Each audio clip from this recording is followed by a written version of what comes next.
اب میں آپ کو ذرا اس جو انسانوں میں سے انسان دشمنی کا جن کا سب سے بڑا رول ہے، میں ان کی 2000 سالہ تاریخ کا آپ کے سامنے نقشہ رکھنا چاہتا ہوں۔ ان 1400 سال کا تو میں نے صرف 4 آپ کو پوائنٹس بتائے۔ موسیٰ سے عیسیٰ تک 1400 برس علیہ الصلوۃ والسلام، 2 مرتبہ عروج، 2 مرتبہ زوال، اشیریوں کے ہاتھوں پٹوائی، بابلیوں کے ہاتھوں پٹانا، گریکس کے ہاتھوں مرمت، رومنز کے ہاتھوں مرمت۔ یہ جو 2000 سال ہے، کیونکہ اب تو ظاہر بات ہے 21ویں صدی شروع ہو گئی، 20 صدیاں حضرت مسیح کو پوری ہو گئی۔ پہلی بات نوٹ کیجئے، حضرت مسیح کی پیدائش ہے سن 1 قبل مسیح۔ یہ نقطہ آپ نے کبھی سنا ہے یا نہیں؟ جب ملینیم کا سلسلہ شروع ہوا تھا پچھلے سال، تو میں نے بیان کر دیا تھا کہ ایک عجیب حساب کے اندر انہوں نے غلطی کی ہوئی ہے۔ حضرت مسیح کی پیدائش ہوئی 25 دسمبر کو، سن انہوں نے شروع کر دیا، تو اس کے بعد جنوری آئی تو پہلا سال شروع ہو گیا۔ اگر جنوری سے پہلا سال شروع ہوا تو یہ 6 دن جو ہے تو اس کے پچھلے سال میں تھے، لہذا کہا جائے گا کہ Jesus Christ was born 1 year before Christ, BC۔ تو 1 قبل مسیح میں حضرت مسیح کی پیدائش ہوئی۔ یہ آخری اسرائیلی نبی اور رسول۔ یہودی علماء کی مخالفت، دشمنی، سولی پر چڑھوا دینا میں بیان کر چکا ہوں۔ سن 33 عیسوی میں جبکہ حضرت مسیح کی عمر 33 برس تھی، اللہ تعالیٰ نے انہیں زندہ آسمان پر اٹھا لیا، لیکن یہودیوں نے اپنے خیال کے مطابق انہیں سولی پر چڑھوا دیا، ان کی موت واقع ہو گئی۔ اگرچہ اس کے بعد یہ اختلاف ہے ان میں، یہودی کہتے ہیں وہ سولی پر چڑھ گیا، ختم ہوا، مر گیا، عیسائی کہتے ہیں نہیں، انتقال ہوا ہے مسیح کا صلیب پر، لیکن پھر وہ دوبارہ زندہ ہو گئے ہیں۔ ان کی لاش ایک غار میں رکھ دی گئی تھی، وہاں ریزریکشن ہو گیا، ان کا باعث بعد الموت وہی ہو گیا، اور پھر انہیں اللہ نے زندہ آسمان پر اٹھا دیا۔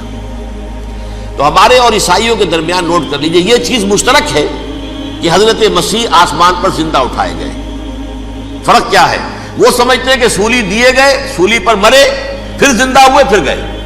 ہم سمجھتے ہیں کہ نہیں، وما صلبوہ وما قتلوہ، انہوں نے نہ صلیب دے سکے انہیں اور نہ انہیں قتل کر سکے، بل رفعہ اللہ الیہ، اللہ نے اٹھا لیا۔ پھر ہمارا اور یہ اس کا عیسائیوں کا ایک اور اتفاق ہے، سیکنڈ کمنگ آف جیسس، حضرت مسیح دوبارہ آئیں گے۔ یہ عیسائیوں کا بھی عقیدہ ہے اور ہمارا بھی۔ بہرحال تو جیسا کہ میں نے عرض کیا کہ اس وقت یہ عذاب استیصال، عذاب اکبر کے مستحق ہو چکے تھے، لیکن اللہ نے ان کی مدت دراز کی ہے، لیکن ان پر دنیاوی عذاب کا ایک کوڑا جو ہے اللہ تعالیٰ کی طرف سے اسی وقت برسا۔ دنیاوی عذاب دنیا میں رہتے ہوئے ختم نہیں کیا گیا۔ 37 برس بعد حضرت مسیح کے رفع سماوی کے 37 برس بعد سن 70 میں یہودیوں نے بغاوت کی رومیوں کے خلاف۔ رومی ٹائٹس جنرل تھا ایک، اس نے پھر جو حملہ کیا ہے، 1,33,000 یہودی ایک دن میں قتل کیا یروشلم میں، اور ہیکل سلیمانی گرا دیا۔ وہ ہیکل پہلے بھی گرا تھا، پہلے 1400 سال کے دوران میں بھی نبوکدنضر نے گرایا تھا، لیکن پھر اس کے 150 سال بعد انہوں نے دوبارہ بنا لیا تھا، اس لیے وہ اسے سیکنڈ ٹیمپل کہتے ہیں۔ پہلا ٹیمپل جو حضرت سلیمان نے بنایا تھا، نبوکدنضر نے گرا دیا 587 قبل مسیح میں، پھر دوبارہ انہوں نے 150 سال کے بعد بنا لیا۔ وہ اس تاریخ کا حصہ ہے، میں نے جس کے بارے میں آپ کو تفصیل نہیں بتائی۔ اس میں یہ ہوا سن 70 میں وہ گرا دیا گیا، وہ آج تک گرا پڑا ہوا ہے۔ نمبر 2 یہ کہہ دیا گیا کہ یہودیوں اس ارض فلسطین سے نکل جاؤ، تم یہاں نہیں رہ سکتے اب۔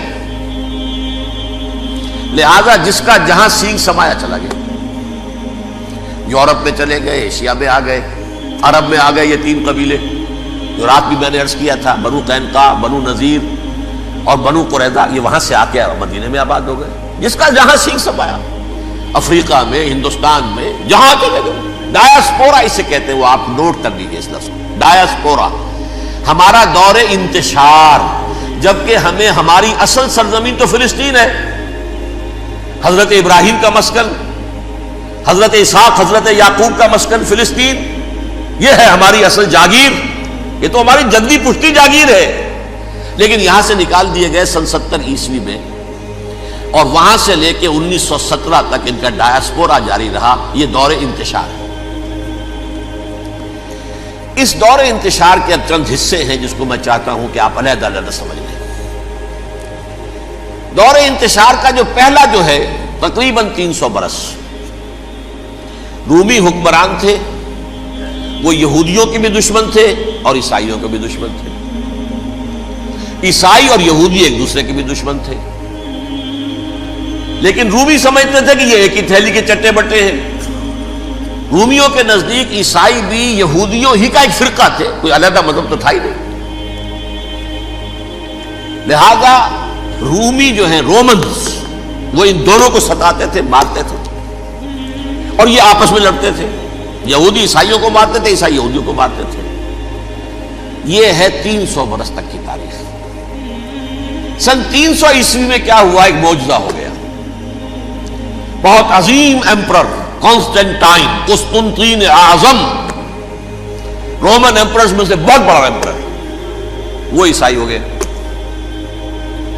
اب تو معاملہ بالکل تلپٹ ہو گیا، پوری سلطنت عیسائی ہو گئی۔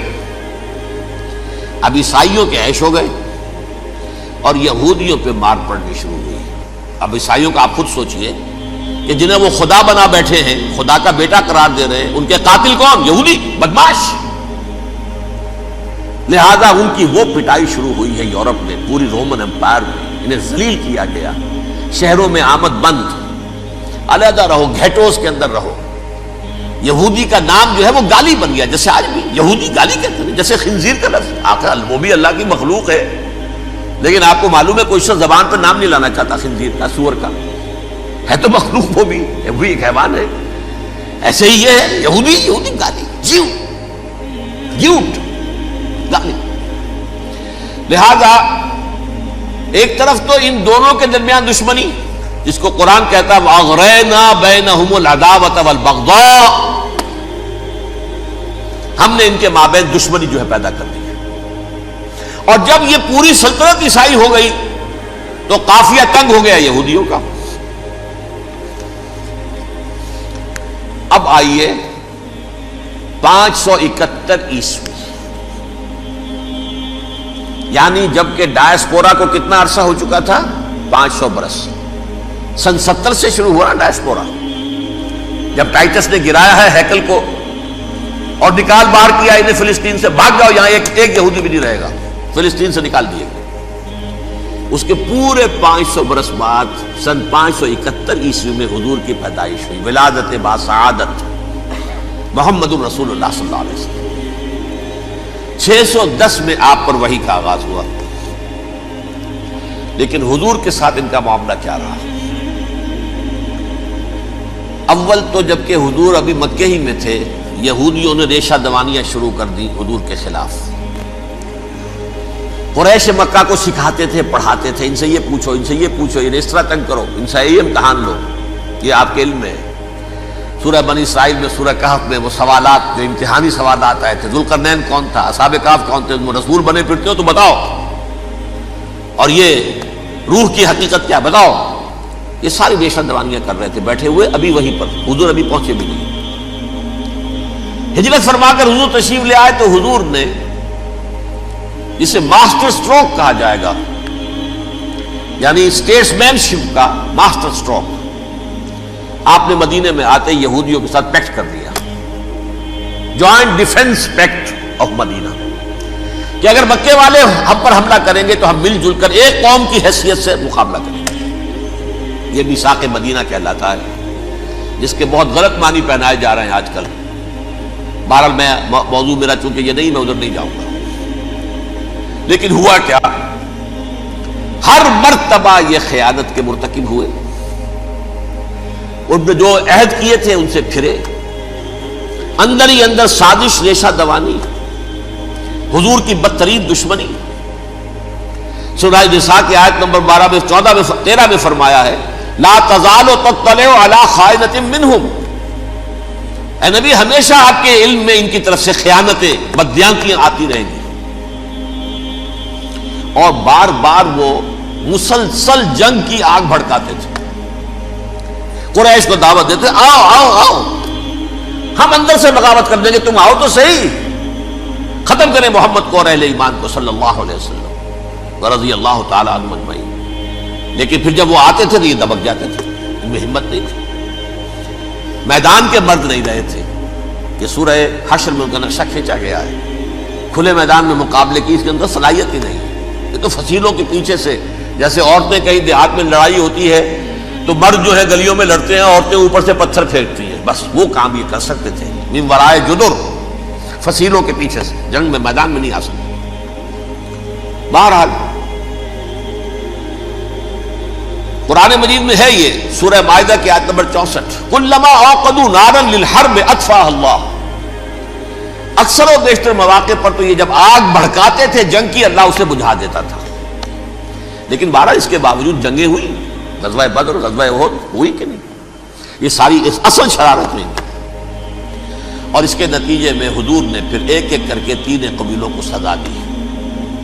غزوہ بدر کے فوراً بعد بنو قینقاع نکالے گئے مدینے سے، غزوہ احد کے فوراً بعد بنو نذیر نکالے گئے، اور غزوہ احزاب کے بعد بنو قریظہ نکال دیے گئے.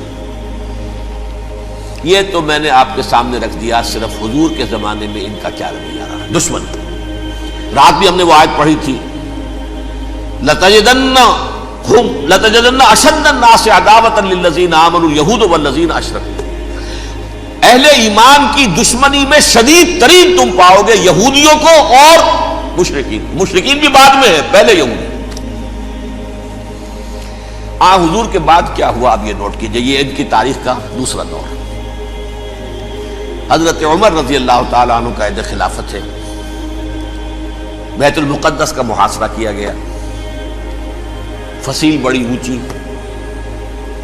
شہر اندر سے سیلف سفیشینٹ، حملے کا راستہ کوئی نہیں.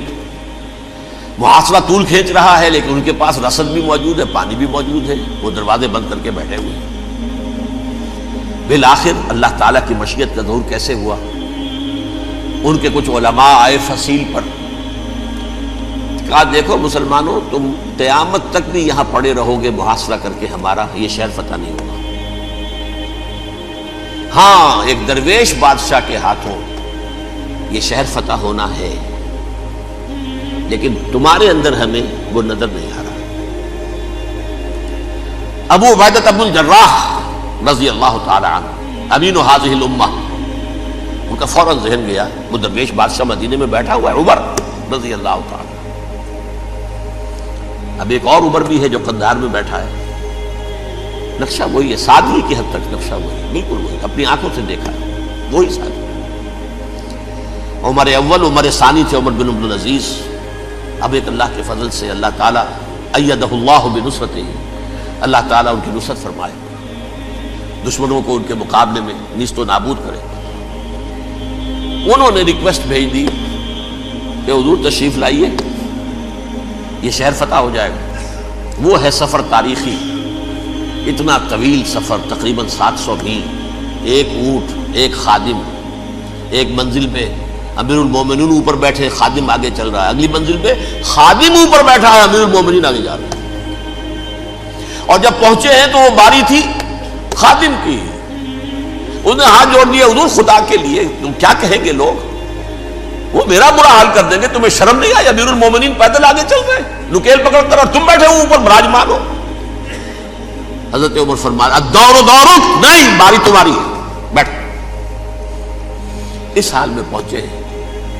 اور پھر یہ کہ ابو عبیدہ بن الجراح آئے ہیں، استقبال کیا ہے تو دیکھا ہے اس حال میں چلے آ رہے ہیں. عمر نکیل پکڑے ہوئے چلے آ رہے ہیں، اور کہتے ہیں کہ کہیں کیچڑ ویچڑ تھا، جوتے خراب ہو گئے تھے، وہ بھی اتار کے ہاتھ میں پکڑے ہوئے، کپڑے تو تھے ہی پھٹے ہوئے.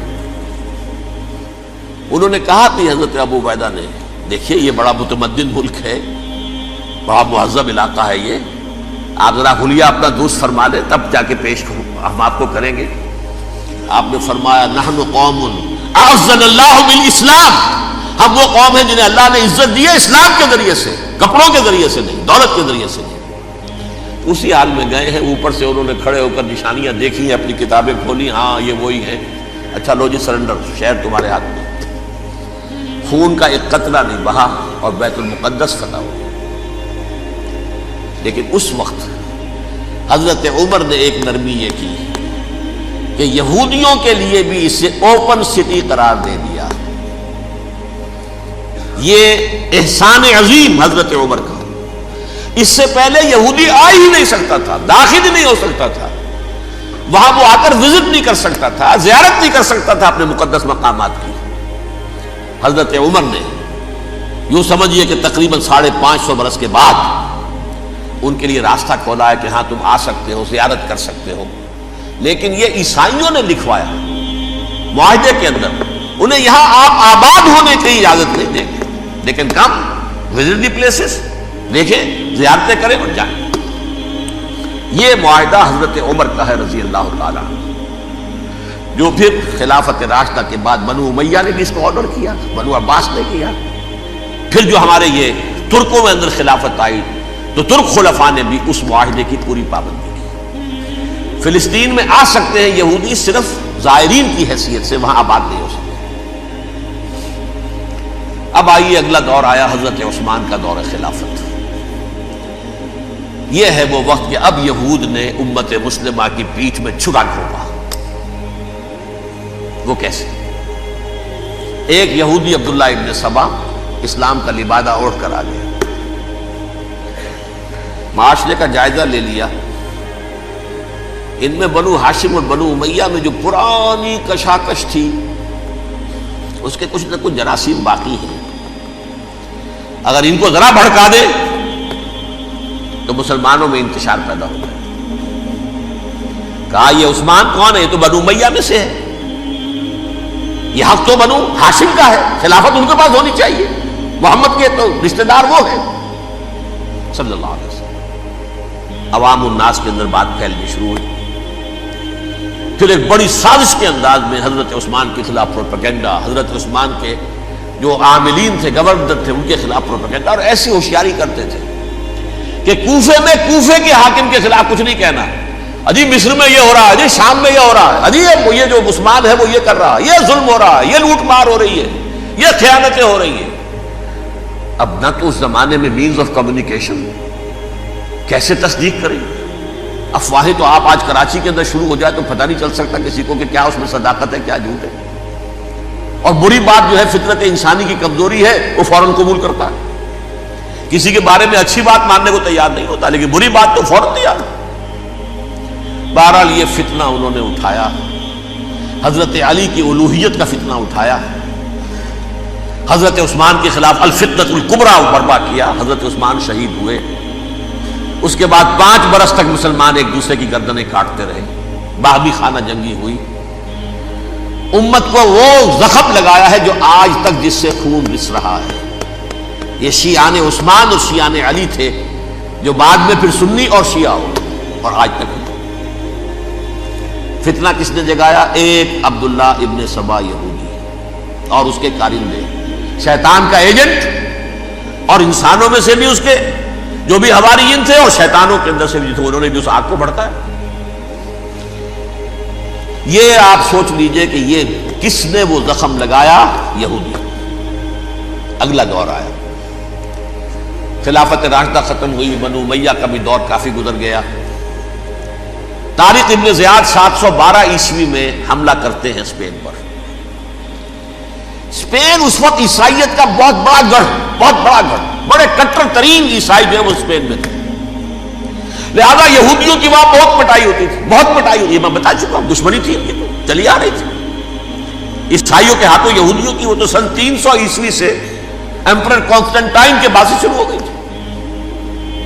اس حوالے سے یہودیوں نے اس وقت چالاکی یہ برتی، کچھ راستے واسطے بتائے، کچھ مدد کی طارق ابن زیاد کی۔ طارق ابن زیاد نے انہیں اپنا محسن سمجھا، ہسپانیہ فتح ہو گیا تو یہودی چونکہ محسنین کی فہرست میں آ چکے تھے، انہیں بہت اقتدار نصیب ہوا، بڑی سپورٹ مسلمانوں نے دی۔ ان کے بڑے بڑے علماء جو ہیں اسی دور کے اندر پیدا ہوئے، بڑے بڑے تھنکرز ان کے اسی دور میں پیدا ہوئے۔ بن گوریون جو کہ ایک وزیر اعظم تھا اسرائیل کا، اس نے یہ لکھا ہے اپنی کتاب میں، Muslim Spain was the golden era of our diaspora. وہ ڈائسپورا جو 70 عیسوی سے شروع ہوا تھا اور 1917 عیسوی تک جاری رہا ہے، اس میں سے گولڈن ایرا ہمارا جو تھا وہ مسلم اسپین تھا. ہسپانیہ میں بیٹھ کر ہم عیش کیے. لیکن وہاں سے انہوں نے اور جو کچھ کیا، یہ تو داستان کے تو بہت سے گوشے ہیں، لیکن میں جس اسٹریٹ لائن میں چل رہا ہوں اس کے اعتبار سے ایک بات سمجھ لیجیے. وہاں بیٹھ کر انہوں نے اب عیسائیت کی پیٹھ میں چھرا گھونپا، پروٹیسٹنٹ مذہب پیدا کیا، تقسیم کر دیا. جیسے شیعہ سنی کی تقسیم، عبداللہ ابن سبا، رومن کیتھولک اور پروٹیسٹنٹ کی تقسیم، یہودی علماء. ہوتا کیا تھا؟ ہسپانیہ کی یونیورسٹیاں ہیں، کارڈووا میں ہے، ٹولیڈو میں ہے، گریناڈا میں ہے، غرناطہ، قرطبہ، تولیتلا، اور وہاں آتے تھے لوگ. فرانس سے چلے آ رہے ہیں نوجوان پڑھنے کے لیے، جرمنی سے چلے آ رہے ہیں، اٹلی سے چلے آ رہے ہیں. 3 ہی ملک قریب ترین پڑھتے ہیں سینٹرل جو یورپ کے ہیں. یہاں پر جو ہے وہ اسلام جو نور پھیلا رہا تھا اس سے بھی مستفیض ہوئے. جہالت کے جو ہے پردے ان کے وہ چھٹے. اس کے ساتھ ہی وہ یہودی وہاں ان کے اندر جو جراثیم داخل کر رہے تھے وہ اس عیسائیت کے خلاف بغاوت تھی جو اس وقت دنیا میں عیسائیت اس وقت تھی. پوپ کا راج تھا دنیا میں اس وقت. یورپ میں جو عیسائیت تھی اس میں ایک طرف بادشاہ تھے، لیکن بادشاہوں کی حیثیت وہاں پر یوں سمجھ لیجئے کٹھ پتلیوں کی تھی. اصل قوت پوپ کے ہاتھ میں تھی. اور پوپ کو انہوں نے جیسے قرآن نے کہا اتخذوا احبارهم ورهبانهم اربابا من دون اللہ، کیونکہ سینٹ پال نے شریعت موسوی ساقط کر دی تھی تو اب شریعت تھی ہی نہیں. پوپ کو اختیار تھا جس چیز کو چاہے حلال قرار دے دے، جس چیز کو چاہے حرام قرار دے دے. اتخذوا احبارهم ورهبانهم اربابا من دون اللہ. انہوں نے کہا صاحب یہ پوپ کس بلا کا نام ہے، یہ بھی انسان ہے. بات تو ٹھیک تھی نا. اصل حیثیت تو کتاب کی ہونی چاہیے، ڈیوائن بک، دی ریویلڈ اسکرپچر. لہذا اور یہ کتاب ہر شخص پڑھ سکتا ہے. کوئی پوپ کے باپ کو جو ہے کوئی اس کے لیے پروپرائٹری رائٹس تو نہیں ہے کہ صرف پوپ پڑھ سکتا ہے یا پادری پڑھ سکتے ہیں. ہم بھی پڑھ سکتے ہیں، ہم بھی سمجھ سکتے ہیں. یہ باتیں تھی کہ جن کو بڑھا چڑھا کر بیان کر کے اور پوپ کا اقتدار ختم کرا دیا اور توجہ مرکوز کر دی بائبل کی طرف. اب بائبل میں بڑا حصہ تو اولڈ ٹیسٹامنٹ کا ہے. نتیجہ کیا ہوا؟ یہود کی عظمت پروٹیسٹنٹس کے نزدیک مسلم ہو گئی. اصل قوم تو یہ ہے. وہ دشمنی بدلی کہ نہیں بدلی؟ موسیٰ کے امتی یہ ہے، تورات موسیٰ کو دی گئی، ابراہیم کی نسل یہ ہے. لہذا وہ جو دشمنی تھی، جو عداوت تھی کہ ہمارے خدا کو سولی چڑھانے والے ہیں یہ بدماش، اس کا ازالہ ہوا اس پروٹیسٹنٹ مذہب کے نتیجے میں. یہ میں اب آپ کو بتاتا ہوں کہ ایک نتیجہ وہ نکلا ہے جسے برٹرنڈ رسل نے بیان کیا ہے. اس کی کتاب ہے ان پریز آف آئیڈلنس، صفحہ 108. وہ لکھتا ہے the Christians retaining the Judaic belief in special revelation added to it the Roman desire for worldwide domination and the Greek taste for metaphysical subtleties. The combination produce the most fiercely persecuting religion that the world has yet known. یہ 3 چیزیں آ کر عیسائیت میں مل گئی. ایک تو جب یہ اولڈ ٹیسٹامنٹ جو ہے وہ ان کے ہاتھ میں آ گئی، اور اس کے میں کچھ آپ کو بتا دیتا ہوں کہ اولڈ ٹیسٹامنٹ کی تعلیمات، کیونکہ یہ اولڈ ٹیسٹامنٹ جو ہے یہ محرف تھی. اصل تورات تو گم ہو گئی تھی 587 قبل مسیح میں، جب پہلی مرتبہ ہیکل جو ہے تباہ ہوا ہے اس وقت ختم ہو گئی تھی. اس کے کوئی 150 سال کے بعد انہوں نے یادداشتوں سے مرتب کر کے لکھی ہے. اب اس میں ان کے اپنے خیالات، اپنے امانی، اپنی توجیحات وہ شامل ہو گئی. لہذا میں آپ کو حوالے دیتا ہوں اس کتاب کے اندر مظالم کی جو تعلیم دی گئی ہے اہل کتاب نے اپنے مظالم قتل عام کے جواز کے لیے تورات میں تبدیلیاں کی اور پیغمبروں پر دہشت ناکی اور بدترین حرام کاری کے الزامات لگائے. سنیے، پہلا حوالہ ہے یہ گنتی باب 31 آیات 17-18. اس لیے ان بچوں میں جتنے لڑکے ہیں سب کو مار ڈالو، اور جتنی عورتیں مرد کا منہ دیکھ چکی ہیں ان کو بھی قتل کر ڈالو، لیکن ان لڑکیوں کو جو مرد سے واقف نہیں اور اچھوتی ہیں اپنے لیے زندہ رکھو. یہ کسی اللہ کی کتاب کا یہ جملہ ہو سکتا ہے؟ کسی ریویل بک کا؟ اور سنیے، یہ ہے استثناء ڈیوٹرانومی باب 20 آیت 16-18. پر ان قوموں کے شہروں میں جن کو خداوند تیرا خدا میراث کے طور پر تجھ کو دیتا ہے، کسی ذی نفس کو جیتا نہ بچا رکھنا، جیسا خداوند تیرے خدا نے تجھ کو حکم دیا بالکل نیست کر دینا. مرد، عورتیں، بچے، بوڑھے سب ختم. یہ کتاب مقدس ہے. اور سنیے، سموئیل باب 27 آیت نمبر 9. اور داؤد نے اس سرزمین کو تباہ کر ڈالا اور عورت مرد کسی کو جیتا نہ چھوڑا. نمبر 4، ان سب آباد شہروں کو ماں، عورتوں اور بچوں کے بالکل نابود کر ڈالا. کتاب استثناء باب 3 آیت 6.